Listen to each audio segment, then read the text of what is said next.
आपके साथ शगुफ्ता साहिल देव। आप देख रहे हैं जीएनटी स्पेशल। जीएनटी स्पेशल में आज आपको दिखाएंगे भारत के भव्य इतिहास का वो अध्याय जिसे बार बार मिटाने की कोशिश की गई, लेकिन वो गौरवशाली अध्याय ना मिटा ना हल्का हुआ। गुजरात का सोमनाथ मंदिर, जिसकी भव्यता के किस्से विदेशी आक्रांताओं और लुटेरों को भारत तक खींच लाए। ठीक 1000 साल पहले यानी सन 1026 में महमूद गजनवी ने सोमनाथ मंदिर पर आक्रमण किया था। जी हां, जनवरी 2026 में सोमनाथ मंदिर पर आक्रमण के 1000 साल पूरे हो गए हैं। लेकिन आप देखिए, आज इतिहास के ललाट से उन लुटेरों का नाम मिट चुका है, लेकिन सोमनाथ मंदिर सर उठाए शान के साथ खड़ा है। और यही वजह है कि इस 8 जनवरी से 11 जनवरी तक सोमनाथ स्वाभिमान पर्व मनाया जाएगा। सनातन चेतना, आस्था और राष्ट्रीय गौरव का उत्सव। इस उत्सव में 11 जनवरी को प्रधानमंत्री मोदी भी शामिल होंगे। इसके साथ ही सोमनाथ स्वाभिमान पर्व के तहत 2026 में साल भर चलने वाले कार्यक्रम की शुरुआत भी यहां पर कर दी जाएगी। प्रधानमंत्री मोदी ने इसे सोमनाथ स्वाभिमान पर्व नाम दिया है। उन्होंने सोमनाथ मंदिर पर एक लेख लिखा है। ये ब्लॉग पोस्ट सोमनाथ पर 1026 में हुए पहले आक्रमण के 1000 साल पूरे होने पर है। इसके बारे में उन्होंने सोशल मीडिया पर जानकारी दी। आपको सबसे पहले पीएम के उस लेख के कुछ अंश हम यहां पर दिखा देते हैं। पीएम ने लिखा है, वर्ष 2026 सोमनाथ मंदिर के लिए बहुत महत्व रखता है, क्योंकि इस महान तीर्थ पर हुए पहले आक्रमण के 1000 वर्ष पूरे हो रहे हैं। जनवरी 1026 में गजनी के महमूद ने इस मंदिर पर बड़ा आक्रमण किया था, इस मंदिर को ध्वस्त कर दिया था। यह आक्रमण आस्था और सभ्यता के एक महान प्रतीक को नष्ट करने के उद्देश्य से किया गया एक हिंसक और बर्बर प्रयास था।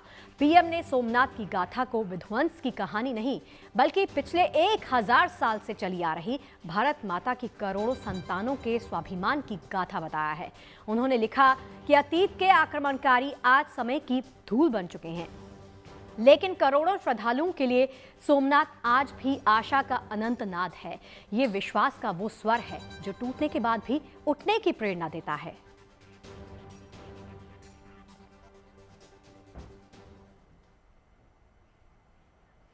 भारत के गौरवशाली इतिहास में दर्ज आस्था की अनुपम धरोहर है सोमनाथ मंदिर। एक ऐसी धरोहर जिसके बिना भारत का इतिहास अधूरा सा लगता है। लेकिन इतिहास से परे सनातन धर्म में सोमनाथ मंदिर का अलग ही महत्व बताया गया है। इसकी कहानी जुड़ी है सोमदेव यानी चंद्रमा के साथ, जिनके नाम पर महादेव स्वयं यहाँ सोमनाथ कहलाते हैं। आज आपको सुनाएंगे विश्व भर में अपने वैभव के लिए विख्यात सोमनाथ धाम की कहानी।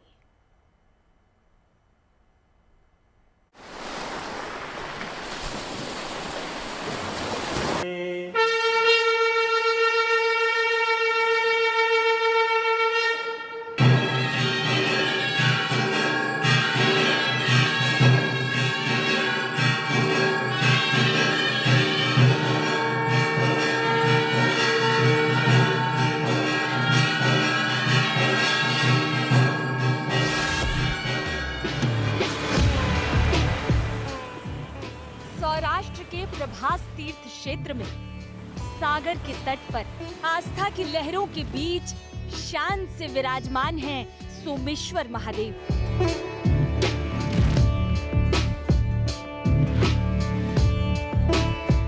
सोमेश्वर ज्योतिर्लिंग को 12 ज्योतिर्लिंग में सर्वप्रथम माना जाता है। ऋग्वेद से लेकर स्कंद पुराण और श्रीमद् भागवत से लेकर महाभारत तक हिंदू धर्म के ग्रंथों में सोमनाथ मंदिर के महत्व का उल्लेख मिलता है।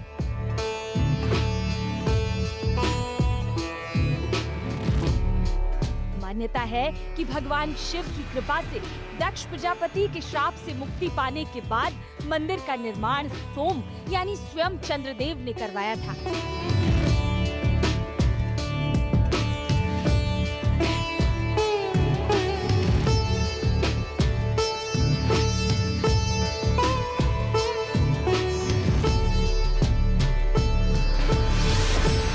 मंदिर का इतिहास दो रूप से देखा जा सकता है, एक प्राग ऐतिहासिक और ऐतिहासिक।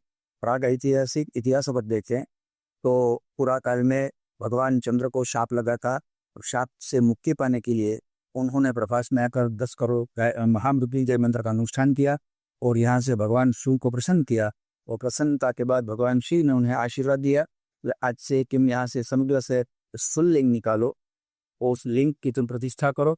इस प्रतिष्ठा के बाद इस लिंग के साथ तुम्हारा और मेरा दोनों का नाम रहेगा। सोम माने चंद्र और उनके नाथ अधिष्ठाता माने ईश्वर शिव जी। तो इस तरह आद्य समय में भगवान चंद्रदेव ने यहाँ पर स्वर्ण से हीरा मोती रत्न गढ़ित एक भव्य शिवालय बनवाया था, जिनका नाम था सोमनाथ महादेव। पौराणिक कथा के अनुसार चंद्रदेव यानी चंद्रमा का विवाह दक्ष प्रजापति की 27 बेटियों से हुआ था, लेकिन चंद्रदेव को उन पत्नियों में सिर्फ रोहिणी से लगाव था। बाकी बेटियों ने जब अपने पिता को इस भेदभाव के बारे में बताया तो राजा दक्ष ने चंद्रदेव को श्राप दे दिया कि अब से हर दिन तुम्हारा तेज क्षीण होता रहेगा। दक्ष के शाप से चंद्रमा का तेज हर दिन घटने लगा। शाप से मुक्ति के लिए चंद्रदेव ने घनघोर तपस्या कर भगवान शिव को प्रसन्न किया और शाप से मुक्ति पाई। शाप मुक्ति के बाद चंद्रदेव ने दूसरे देवताओं के साथ मिलकर प्रार्थना की कि शिव माता पार्वती के साथ वहीं रह जाएं। भगवान शिव ने उनकी प्रार्थना स्वीकार की और ज्योतिर्लिंग के रूप में स्थापित हो गए। चंद्रमा का एक नाम सोम भी है, इसलिए इस ज्योतिर्लिंग का नाम सोमनाथ पड़ा।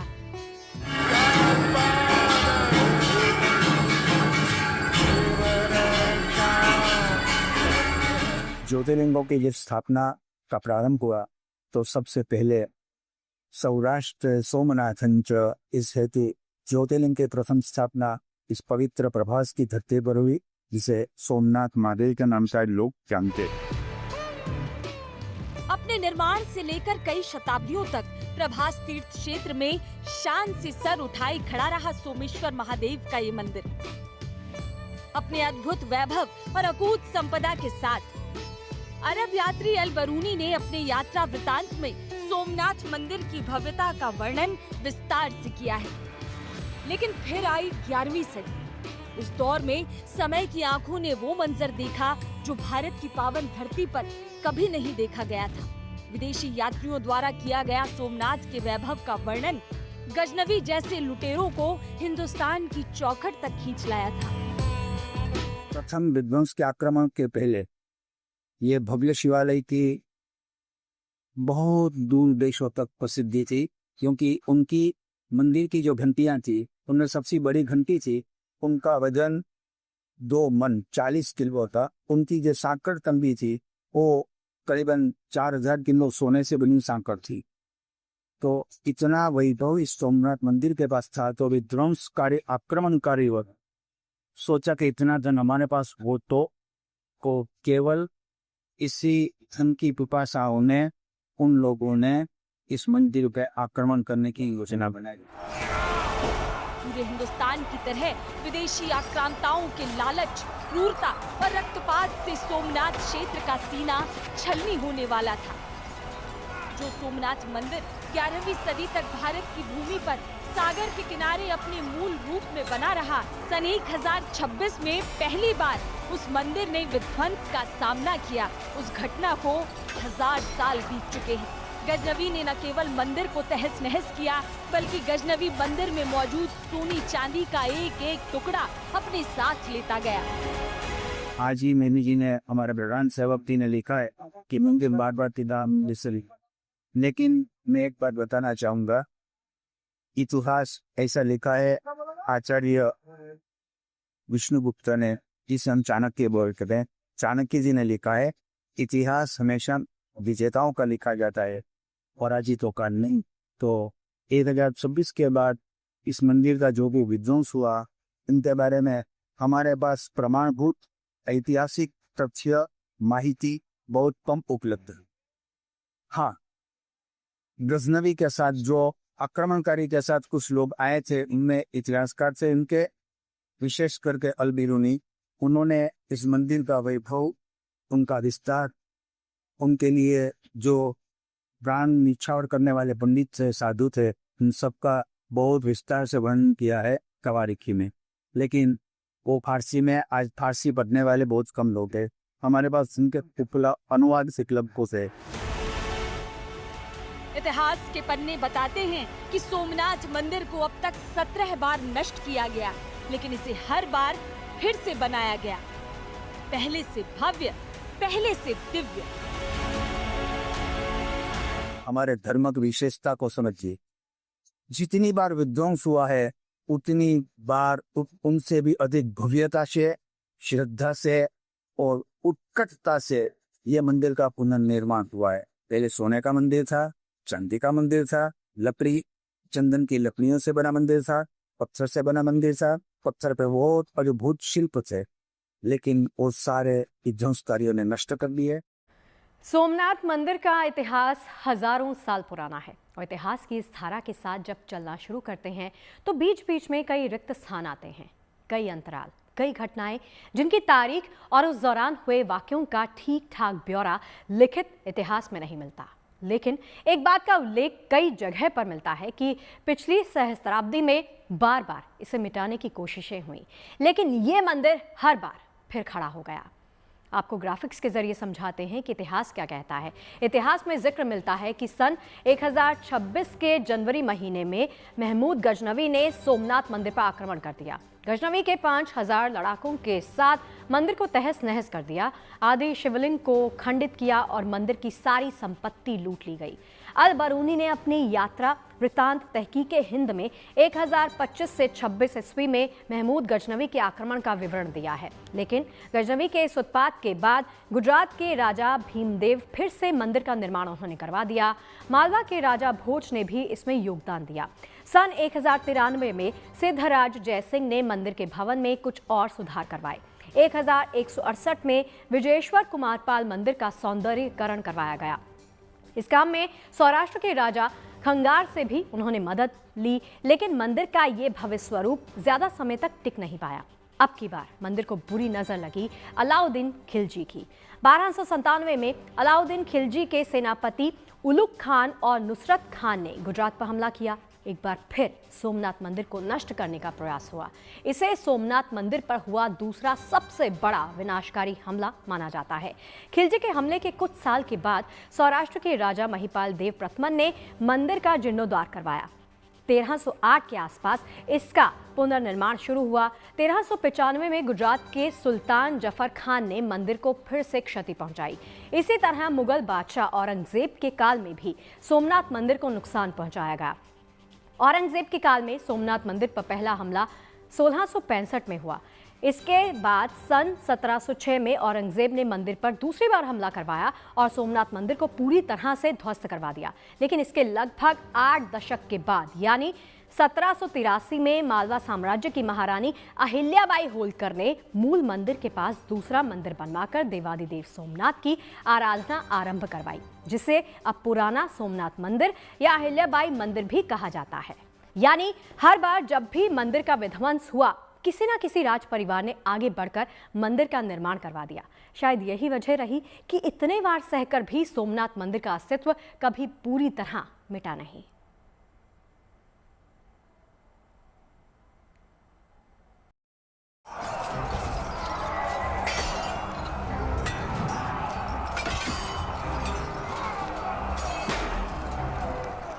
इतिहास बताता है कि गजनवी के मंदिर पर आक्रमण के 750 साल बाद महारानी अहिल्याबाई होलकर ने पुणे के पेशवा के साथ मंदिर का फिर से निर्माण करवाया था।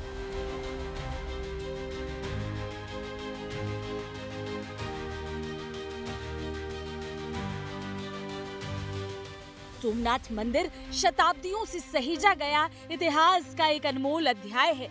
इसके प्राचीन गौरव को पुनर्जीवित करने के लिए हाल के सालों में सोमनाथ ट्रस्ट ने मंदिर का जीर्णोद्धार और कई नए निर्माण करवाए हैं।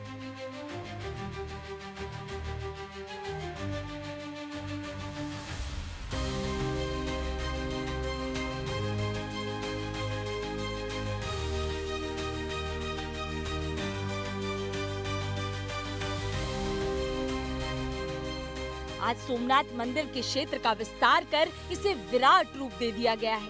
मंदिर के लंबे चौड़े प्रांगण में करीब 42 मंदिर हैं, जिनमें पार्वती, लक्ष्मी, गंगा, सरस्वती और नंदी की मूर्तियां स्थापित हैं। सोमनाथ ट्रस्ट ने मंदिर का जीर्णोद्धार करवाने वाली रानी अहिल्याबाई के बनाए प्राचीन सोमनाथ मंदिर परिसर का भी पुनर्निर्माण करवाया है।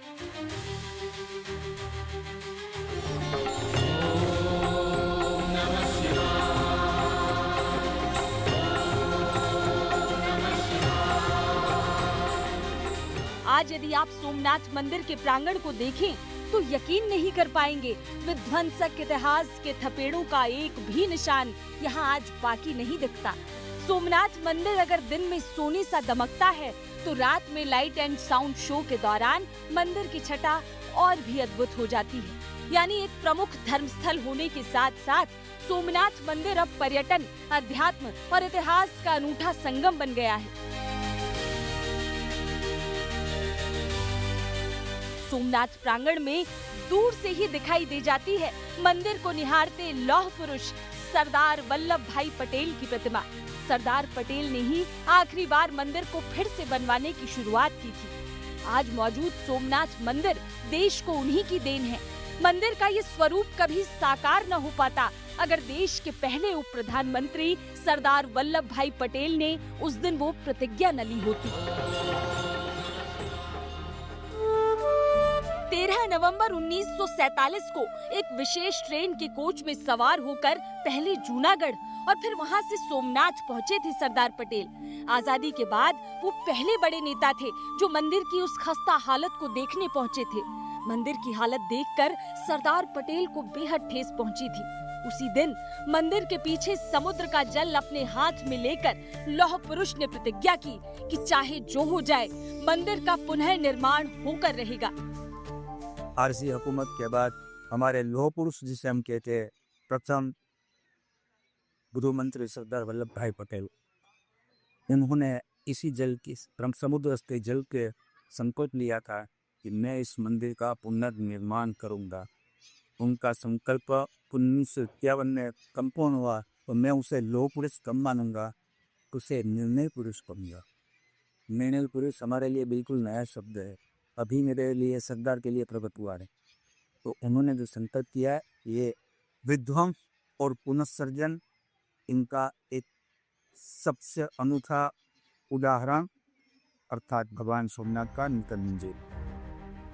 सरदार पटेल मंदिर निर्माण का प्रस्ताव लेकर महात्मा गांधी के पास पहुंचे।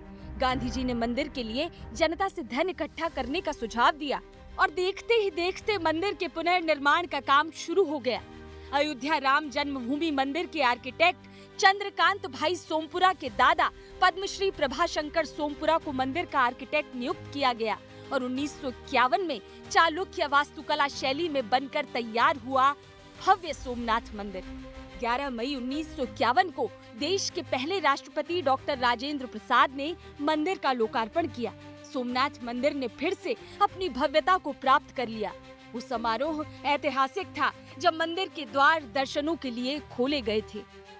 आजादी के बाद कुछ इतिहासकारों ने इस सोमनाथ की भव्यता दिव्यता के बारे में पुरातत्वीय रूप से, आध्यात्मिक और शास्त्रीय रूप से संशोधन करने का भरसक प्रयास किया, लेकिन जो टेक्नोलॉजी आज हमारे पास उपलब्ध है, आज से 50-60-70 साल पहले उतनी टेक्नोलॉजी नहीं थी। कर्नल टोड एक ब्रिटिश हिस्टोरियन थे, उन्होंने भी यहाँ पर दौरा किया था। उन्होंने भी यहाँ की कुछ ऐतिहासिक तथ्यों को प्रस्थापित किया था। अल-बिरूनी के अलावा और भी कुछ इतिहासकार थे, लेकिन उन लोगों ने जो इतिहास में लिखा है वो विरोधाभासी है। तो विरोधाभासी बातों को हम छोड़ दें तो भी ये सत्य है कि सोमनाथ मंदिर का विध्वंस हुआ है। 1 बार नहीं हुआ, 3 बार नहीं हुआ, 5 बार नहीं हुआ, कम से कम 7 बार विध्वंस हुआ है। भोलेनाथ अनादि हैं, उनका न आरंभ है न अंत, लेकिन उनका ये धाम इतिहास और वर्तमान के बीच आरंभ और अनंत के चक्र से कई बार गुजर चुका है। लेकिन ये भी सत्य है कि बनने और मिटने के इस सदियों पुराने सिलसिले के बीच भी सोमनाथ मंदिर की ख्याति और इस धाम के प्रति लोगों की आस्था कभी कम नहीं हुई। दुनिया भर से श्रद्धालु सोमनाथ मंदिर की भव्यता देखने हर दौर में पहुंचते रहे। अब तो सोमनाथ मंदिर में हर साल पहुंचने वाले श्रद्धालुओं की संख्या लाखों में होती है। अद्भुत है त्रिपुरारी सोमेश्वर का ये धाम, जिसने हजारों साल के इतिहास में कितने ही क्रूर आक्रांताओं के वार झेले हैं। अतीत के थपेड़ों से डिगा जरूर, लेकिन मिटा नहीं, बल्कि आज भी शान से खड़ा है, मानो जिद पे अड़ा है कि मुझे मिटाने की कोशिशों में जाने कितने मिट गए, पर मैं आज भी सौराष्ट्र के आकाश में चंद्र सा दमकता हूँ, सिंधु के भाल पर चंदन सा चमकता हूँ। गिर सोमनाथ से दिलीप भाई मोरी के साथ bureau report, good news today.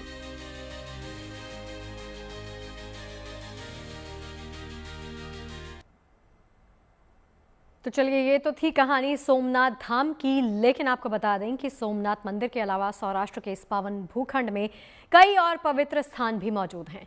आइए आपको बताते हैं इस पूरे तीर्थ क्षेत्र में सोमनाथ ज्योतिर्लिंग के आसपास और क्या क्या मौजूद है। सोमनाथ का मंदिर वेरावल बंदरगाह में मौजूद है। वेरावल बंदरगाह के आसपास के इस पूरे इलाके को कभी प्रभास तीर्थ कहा जाता है। पूरे इलाके में कई सारे मंदिर हैं। इनमें सबसे अहम है भालका तीर्थ मंदिर, जो भगवान श्री कृष्ण को समर्पित है। ऐसा माना जाता है कि वही स्थान था जहां शिकारी जरा ने गलती से भगवान कृष्ण के चरणों में एक तीर मार दिया था। माना जाता है कि इसके बाद नारायण अपने कृष्ण अवतार की लीलाएं समाप्त करके बैकुंठ लौट गए थे। इस मंदिर के अंदर श्री कृष्ण की अलौकिक मूर्ति स्थापित की गई है। सोमनाथ तीर्थ क्षेत्र में ही त्रिवेणी घाट भी है। ये हिरण, कपिला और सरस्वती नदी का मिलन स्थल है। इसके अलावा सूर्य मंदिर भी यहाँ का एक अहम आकर्षण है। मंदिर के सामने प्रवेश द्वार के ऊपर सूर्य की एक छवि है, जिसके नीचे सूरज के 7 घोड़े हैं। सोमनाथ का राम मंदिर भी सोमनाथ में धार्मिक पर्यटन का एक अद्भुत आकर्षण है। इस मंदिर का निर्माण श्री सोमनाथ ट्रस्ट द्वारा 2017 में किया गया था। सोमनाथ क्षेत्र में ही 5 पांडवों की गुफा भी मौजूद है। इसे हिंगलाज माता मंदिर के रूप में जाना जाता है। सोमनाथ में पंच पांडव गुफा की खोज 1949 में हुई थी। ऐसा माना जाता है कि पांडवों ने अपने निर्वासन के दौरान यहाँ मां हिंगलाज की पूजा की थी। और चलिए, जीएनटी स्पेशल की आज की हमारी इस बेहद खास पेशकश में फिलहाल के लिए इतना ही। इजाजत दीजिए, लेकिन अच्छी खबरों के लिए आप देखते रहिए गुड न्यूज। नमस्कार।